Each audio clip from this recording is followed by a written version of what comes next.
टाल मटोल, या जिसे हम सीधी सादी भाषा में आलस कहते हैं। ये एक ऐसी चीज है जिससे हम सब कभी ना कभी परेशान हुए हैं, है ना? पर जरा सोचिए, क्या हो अगर ये आलस हो ही नहीं? क्या हो अगर ये असल में एंग्जाइटी हो जो बस भेस बदल कर आई है? आज की इस पड़ताल में हम इसी आम धारणा को चुनौती देने वाले हैं। कभी सोचा है किसी काम को बस शुरू करना इतना मुश्किल क्यों लगता है? पता होता है कि ये जरूरी है, हम उसे करना भी चाहते हैं, पर हो ही नहीं पाता, बस वो पहला कदम ही नहीं उठता। ये सवाल तो मुझे यकीन है हम सबके दिमाग में कभी ना कभी तो आया ही होगा। तो चलिए इस गुत्थी को सुलझाते हैं। देखिए, ऊपर से देखने पर ये क्या लगता है, आलस, डिसिप्लिन की कमी या शायद खराब टाइम मैनेजमेंट। लेकिन अगर हम थोड़ा और गहरा जाएं तो असली वजह कुछ और ही निकल कर आती है। असल में ये हो सकता है असफलता का डर, या हर चीज को परफेक्ट करने का प्रेशर, या फिर बस इमोशनली थक जाना।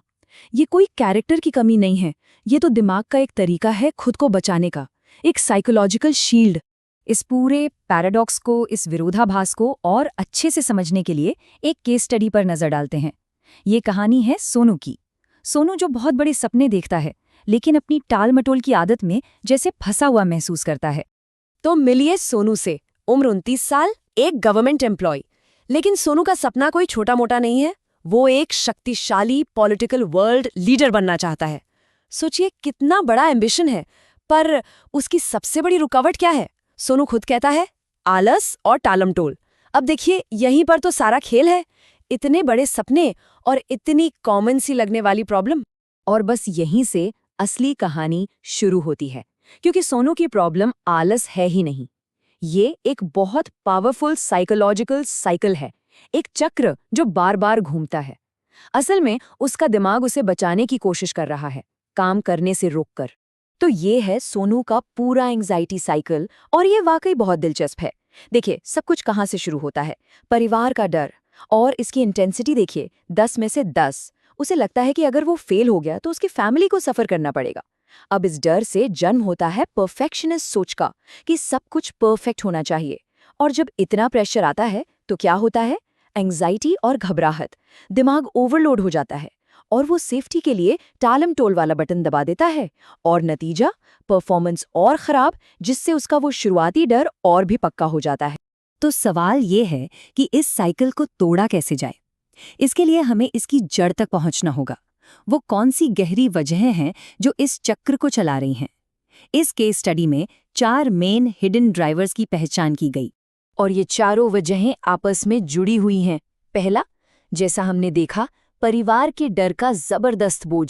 दूसरा, उसका शेड्यूल जो कि बिल्कुल अनसस्टेनेबल है, मतलब जिसे फॉलो करना लगभग नामुमकिन है। तीसरा है परफेक्शनिज्म का जाल। और चौथा, बचपन से बने हुए एंग्जाइटी के पैटर्न। चलिए एक एक करके इन सब को थोड़ा और समझते हैं। सबसे पावरफुल ड्राइवर है परिवार का डर। सोनू की लाइन थी, रिस्क परिवार का है, और उसने इस फीलिंग को 10 में से 10 की रेटिंग दी, मतलब डर की पीक पर। ये डर उसके खुद के लिए नहीं है, ये डर है अपने परिवार की सिक्योरिटी के लिए। इसे कहते हैं रिस्पॉन्सिबिलिटी ओवरलोड, यानी जिम्मेदारियों का ऐसा बोझ जो संभाले नहीं संभल रहा। अब आते हैं दूसरे कारण पर, सोनू का शेड्यूल। जरा ये नंबर देखिए, 14 घंटे से ज्यादा हर रोज काम और ट्रैवल मिलाकर। अब इसे कोई आलस कैसे कह सकता है? ये तो न्यूरोकेमिकल बर्नआउट का सीधा साधा फॉर्मूला है। कोई भी इंसान इतने लंबे समय तक ऐसे काम करके प्रोडक्टिव रह ही नहीं सकता। और तीसरा ड्राइवर है परफेक्शनिज्म का जाल। सोनू की सोच क्या है? मुझे 90% से ज्यादा ही लाना है, वरना सब बेकार है, मैं फेल हूं। अब सोचिए, जब आपने बार इतना ऊंचा सेट कर दिया हो जो लगभग नामुमकिन है, तो किसी काम को शुरू करने का ख्याल ही कितना डरावना लगेगा। और जाहिर है, दिमाग बचने का सबसे आसान रास्ता ढूंढता है, टाल मटोल। और आखिर में चौथा ड्राइवर, बचपन के पैटर्न। देखिए, जब कोई बच्चा तनाव भरे माहौल में बड़ा होता है तो वो अक्सर हर चीज की जिम्मेदारी अपने ऊपर लेने लगता है। उसकी एंग्जाइटी को केयरफुल होना या जिम्मेदार होना कहकर नॉर्मलाइज कर दिया जाता है, और ये पैटर्न बड़े होने तक साथ रहता है, जो आगे चलकर एक क्रॉनिक एंग्जाइटी की आदत बन जाता है। ओके, तो हमने प्रॉब्लम को तो अच्छे से समझ लिया, पर इसका सल्यूशन क्या है? अच्छी बात यह है कि इससे बाहर निकलने का एक बिल्कुल साफ एविडेंस बेस्ड रोड मैप है। ये सिर्फ प्रॉब्लम समझने तक नहीं है, बल्कि सही एक्शन लेने के बारे में है। ये जो रिकवरी की पूरी जर्नी है, इसे 4 फेज में बांटा गया है।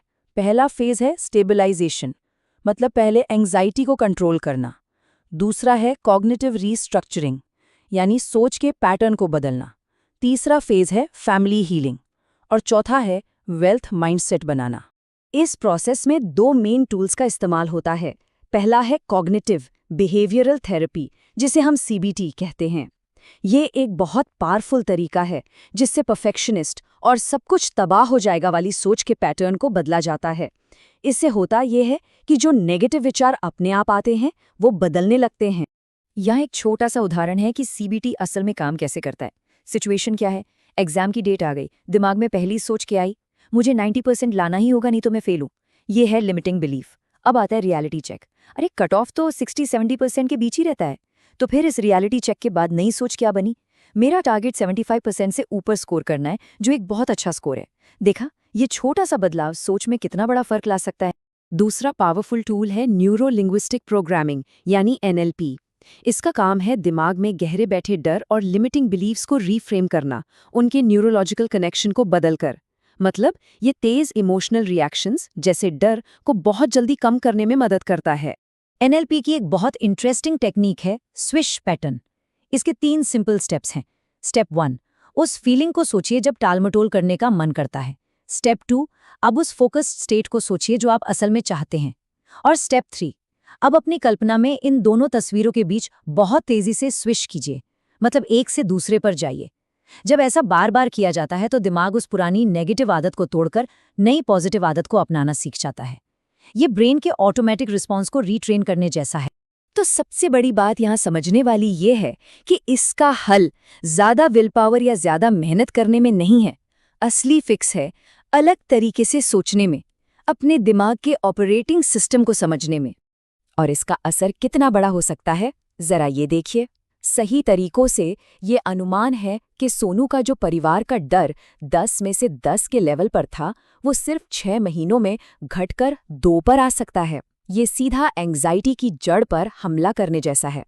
तो इस पूरी पड़ताल का, इस पूरे विश्लेषण का सबसे बड़ा टेकअवे क्या है? वो ये है कि टालमटोल का उल्टा प्रोडक्टिविटी नहीं है, इसका उल्टा है सेल्फ कंपैशन, यानी खुद के प्रति दया का भाव। ये समझना कि कोई आलसी नहीं है, बस वो स्ट्रगल कर रहा है। और खुद के प्रति थोड़ा नर्म होना, यही रिकवरी का पहला और सबसे ज़रूरी कदम है। तो ये सब जानने के बाद एक आखिरी सवाल, आज उठाया जाने वाला सबसे छोटा कदम क्या हो सकता है? पूरे पहाड़ को देखकर घबराने की जरूरत नहीं है, बस एक छोटा सा मैनेजेबल कदम, शायद सिर्फ 5 मिनट के लिए उस काम पर बैठना। क्योंकि जैसा कहते हैं, हजारों मील का सफर भी एक छोटे से कदम से ही शुरू होता है।